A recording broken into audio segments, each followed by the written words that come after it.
Everyone, hope you all are doing good and welcome to my YouTube channel. So अगर आप भी Canada में हो और या फिर कनाडा में आ रहे हो या फिर कहीं पे भी हो और इंटरव्यू के लिए प्रिपेयर कर रहे हो, तो आज की वीडियो में हम 5 पॉइंट्स ऐसे डिस्कस करेंगे कि जब भी रिक्रूटर आपसे कुछ क्वेश्चन पूछता है तो उनके आपको क्या आंसर्स नहीं देने हैं।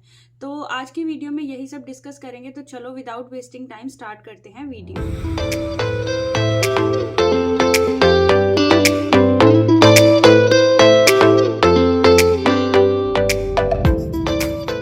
Let's start with the first point. अगर आपको रिक्रूटर की कॉल आती है इंटरव्यू के लिए एंड वो आपसे किसी भी स्किल के बारे में पूछता है जो आपने अपने रिज्यूमे में डाली है, एंड उसके अलावा अगर आपसे वो कोई क्वेश्चन पूछता है जिस पे आपने काम नहीं किया, फॉर एग्जांपल कोई टूल है या कोई स्किल ऐसी है, तो instead of saying I don't know या I never worked on this, आप कैसे बोल सकते हो, उसका सिमिलर एग्जाम्पल दे सकते हो।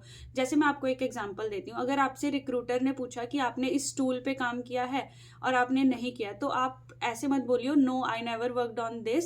इंस्टेड ऑफ सेइंग दिस आप उसको ये बोल सकते हो कि I didn't work on this tool but yes in my past experience I did work on some another tool which looks similar to this and I don't have any issue learning a new technology, learning a new skill.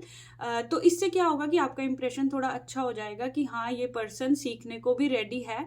ठीक है, उसने उस specific tool पे काम नहीं किया है but yes he would be happy to learn another technology और अनदर स्किल। तो आप उसको ऐसे आंसर दे सकते हो instead of saying I don't no.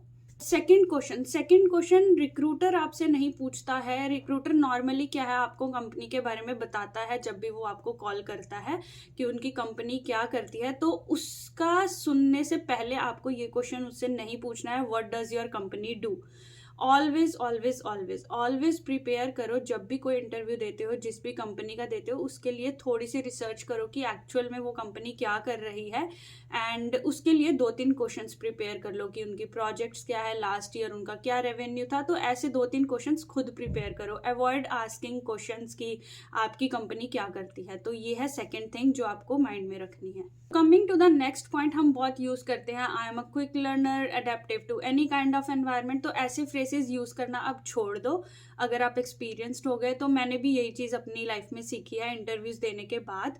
तो instead of saying these phrases आपको क्या करना है, आपको हमेशा सिचुएशंस एक्सप्लेन करनी है, रियल एग्जाम्पल्स एक्सप्लेन करने हैं। आप क्या करो, इंटरव्यू से पहले 2-3 एग्जाम्पल्स ऐसे बना के रख लो जिसको आप अच्छे से एक्सप्लेन कर सको।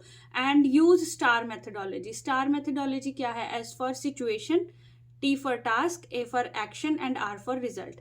अब फॉर एग्जाम्पल सिचुएशन में क्या आ जाता है, अगर आपको कोई भी कंपनी में प्रोजेक्ट मिला है तो उसकी बेसिकली सिचुएशन क्या थी।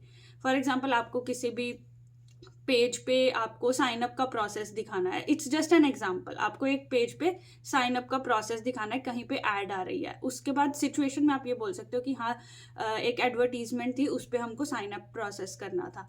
एंड उसके बाद टी टास्क, आपको क्या टास्क मिला, तो आपको जो भी अपना कोड करना है या कुछ भी प्रोसेस फॉलो करना है, मार्केटिंग करनी है, तो उस टास्क में आपने क्या किया। ठीक है, एक्शन में एक्चुअल आपने क्या किया, आपने मीटिंग्स की, अपनी टीम मेंबर से डिस्कस किया एंड उसकी अप्रोच फाइनलाइज की कि हम क्या करेंगे। ठीक है, एंड रिजल्ट में आपको क्या मिला कि उस साइन अप प्रोसेस की वजह से आपके जो ग्रोथ में, रेवेन्यू में इंक्रीज हुआ है, वो आपका हुआ रिजल्ट।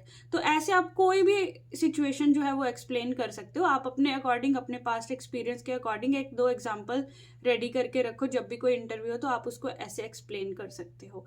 तो ये मेथड काफ़ी हेल्प करता है एंड आपका इंप्रेशन भी इससे अच्छा पड़ता है रिक्रूटर या फिर हायरिंग मैनेजर के आगे। तो आई वुड से कि आप इस मेथडोलॉजी को जरूर फॉलो करो जब भी आप इंटरव्यूज देते हो। Next point, never ask for a feedback on a phone call interview. जब भी आपकी कॉल चल रही है, इंटरव्यू कॉल चल रही है, फोन की है या वीडियो की है, एट द एंड आपको ये क्वेश्चन नहीं पूछना है कि मुझे मेरा फीडबैक दो, हाउ वाज माय इंटरव्यू। ठीक है, फीडबैक लेना जरूरी है बट उसका एक वे है। आप 2-3 दिन के बाद उसको फॉलो अप कर सकते हो बाय ईमेल, बट आपको कॉल पे ये चीज़ नहीं पूछनी है। इंस्टेड ऑफ आस्किंग फीडबैक आप उनसे ऐसा पूछ सकते हो कि do you have any more questions for me, कि आपको कोई और क्वेश्चन है मुझसे। तो ऐसे क्वेश्चन पूछ सकते हो बट आप फीडबैक मत पूछना। So avoid asking feedback on the interview call. Last but not the least, avoid asking too many questions to hiring manager और रिक्रूटर। जैसे कई बार कुछ क्वेश्चंस हमारे माइंड में होते हैं, बट हमको सब क्वेश्चंस एक साथ नहीं पूछने चाहिए। फॉर एग्जांपल जैसे बेनिफिट्स हम कब से स्टार्ट कर सकते हैं, क्योंकि अभी आपका सिलेक्शन नहीं हुआ है। आप ये पूछ सकते हो कि आपके कौन से बेनिफिट्स हैं इस पोजीशन में, बट आपको ये क्वेश्चंस नहीं पूछने चाहिए कि कब स्टार्ट होंगे जब तक आपका सिलेक्शन नहीं होता। या फिर एक ऐसा क्वेश्चन कि आपके यहाँ पे प्रमोशंस का क्या प्रोसेस है, कब प्रमोशंस मिलती हैं। एंड उसके बाद एक और क्वेश्चन है जैसे फॉर एग्जांपल आपके कौन से कॉम्पिटिटर्स हैं। तो ये सब क्वेश्चंस आपको रिक्रूटर या हायरिंग मैनेजर से नहीं पूछने चाहिए। तो ऐसे और भी काफ़ी क्वेश्चंस हैं, उसका हम किसी और वीडियो में डिस्कस कर लेंगे। So this was all about today's video and I wish you very good luck and best wishes for your next interview and I hope you get the job you want.